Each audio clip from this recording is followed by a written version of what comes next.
গত ভিডিওতে আমরা নেটওয়ার্ক টপোলজি এবং বাস টপোলজি সম্পর্কে জেনেছিলাম। এই ভিডিওতে আমরা রিং টপোলজি সম্পর্কে জানবো। রিং টপোলজি নামটা শুনতে আমরা বুঝে যাচ্ছি না যে চক্রাকার কিছু।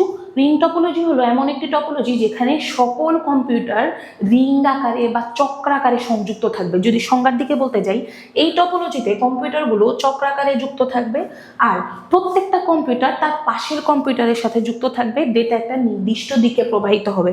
আমরা যদি রিং টপোলজিকে আঁকতে যাই তাহলে এমন হবে, এই আমার রিং টপোলজির এখানে থাকবে একটা কম্পিউটার, এখানে একটা, এভাবে করে কম্পিউটারগুলো যুক্ত থাকবে। এখন দেখো, এই কম্পিউটারের নাম দেওয়া যাক 1, 2, 3, 4, 5 and 6। এখন আমাদের কম্পিউটার 1 কিন্তু 2 এবং 3 এর সাথে কানেক্টেড, 4 অথবা 6 বা 5 এর সাথে কানেক্টেড না। আবার কম্পিউটার 3, 5 এবং 1 এর সাথে কানেক্টেড। এভাবেই প্রত্যেকটা কম্পিউটার তার পাশের কম্পিউটারের সাথে যুক্ত থাকে আর ডেটা হয়তো ক্লকওয়াইজ বা অ্যান্টি ক্লকওয়াইজ প্রবাহিত হবে, যে কোনো একদিকে প্রবাহিত হবে। আর এখানে কোনো নির্দিষ্ট বা কেন্দ্রীয় ডিভাইস থাকে না, কারণ আমার কম্পিউটার 1 চাইলে তথ্য পাঠাতে পারে, কম্পিউটার 3ও চাইলে তথ্য পাঠাতে পারে, 6ও চাইলে পাঠাতে পারে। তাই এখানে কোনো কেন্দ্রীয় ডিভাইস বা নির্দিষ্ট ডিভাইসের প্রয়োজন নেই।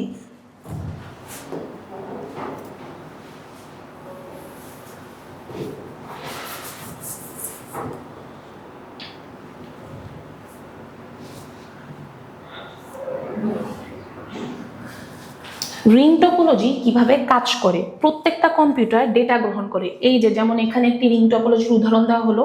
প্রত্যেকটা কম্পিউটার সেই ডেটা পরীক্ষা করে, প্রয়োজন হলে নিজের কাছে রেখে দেয় অথবা পরবর্তী কম্পিউটারের কাছে বা পরবর্তী নোডে পাঠিয়ে দেয়। যেমন এখানে ওয়ার্কস্টেশন এ থেকে যদি কোনো তথ্য বা ডেটা পাঠানো হয়, সেটি ওয়ার্কস্টেশন বি গ্রহণ করবে। গ্রহণ করার পর তার কাছে যদি মনে হয় যে তথ্যটি তার জন্য, সে রেখে দিবে, না হলে সে পরবর্তী নোড ওয়ার্কস্টেশন সি অথবা ডি অথবা ইতে পাঠিয়ে দিবে। এভাবেই রিং টপোলজি কাজ করে। বাস টপোলজি একটা সিঙ্গেল লাইনে কাজ করে, রিং টপোলজি চক্রাকারে কাজ করে। এটাই মূল পার্থক্য।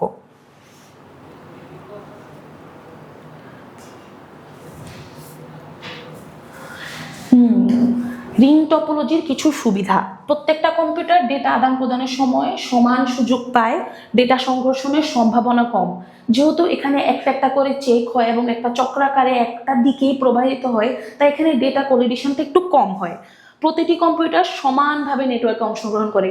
রিং আমরা জানি একটা চক্রাকার টপোলজি, এখানে প্রত্যেকটা কম্পিউটার সমান সুযোগ পায়, সমানভাবে অংশগ্রহণ করতে পারে। ডেটা পরিবহন নিয়ন্ত্রিতভাবে সম্পন্ন হয়। যেহেতু প্রত্যেকটা কম্পিউটার নিজে আলাদা আলাদা করে পরীক্ষা করে, তাই এখানে সমানভাবে কম্পিউটারের ডেটার যে পরীক্ষণটা হয় সেটা নিয়ন্ত্রণ করা হয়। রিং টপোলজির কিছু ডিসঅ্যাডভান্টেজ সম্পর্কে যদি জানি আমরা, তা হলো এই যে রিং টপোলজির ডিসঅ্যাডভান্টেজ। রিং টপোলজির কিন্তু অ্যাডভান্টেজের থেকে ডিসঅ্যাডভান্টেজটাই বেশি। পরীক্ষার হলে আমরা অ্যাডভান্টেজ এবং ডিসঅ্যাডভান্টেজ মিলাই লিখবো, যেন আমাদের লেখাটা সুন্দর এবং গুছানো হয়। ডেটা আদান প্রদান অপেক্ষাকৃত ধীর গতির হতে পারে। যেহেতু আমি বললাম একটা করে কম্পিউটার তথ্য পরীক্ষা করার পরে পরবর্তী নোডে পাঠায়, তাই এখানে ধীর গতিতে ডেটা আদান প্রদান হয়। একটি নোড নষ্ট হলে পুরো নেটওয়ার্ক অচল হয়ে যেতে পারে। আমরা কিন্তু দেখেছিলাম বাস টপোলজিতে একটি নোড নষ্ট হলে মেইন লাইনে কোনো প্রভাব পড়ে না, নেটওয়ার্ক সঠিক থাকে, ঠিক থাকে। কিন্তু রিং টপোলজিতে যেহেতু একটা লাইনের সাথেই সকল কম্পিউটার কানেক্টেড, তাও একদম সেন্টারে, দ্যাটস ওয়াই এখানে যদি কোনো কম্পিউটার নষ্ট হয় তাহলে পুরা টপোলজি অচল হয়ে পড়ে। যেমন আমার যদি কম্পিউটার 2 নষ্ট হয় তাহলে কম্পিউটার 3 এর কাছে তো ডেটা যাবেই না, দ্যাটস ওয়াই আমার পুরা টপোলজি নষ্ট হয়ে যাবে। নতুন কম্পিউটার যুক্ত বা অপসারণ করলে পুরা নেটওয়ার্কে প্রভাব পড়ে। যেমন আমি চাইলেই এখানে কোনো কম্পিউটার যুক্ত করে দিতে পারবো না। যুক্ত করে দিলে আমার এই কম্পিউটার থেকে যে তথ্যটা এখানে আসার কথা তা আগে এখানে আসবে, অনেক ধরনের চেঞ্জেস হবে, অনেক প্রভাব পড়বে। আবার আমি চাইলেই কম্পিউটার 3কে বাদ দিতে পারবো না। বাদ দিলে 3 এর জন্য যে তথ্যটা ছিল সেটা চলে যাবে 4 এর কাছে। তখন তথ্যের উপরেও প্রভাব পড়বে, আমার নেটওয়ার্কের উপরেও প্রভাব পড়বে।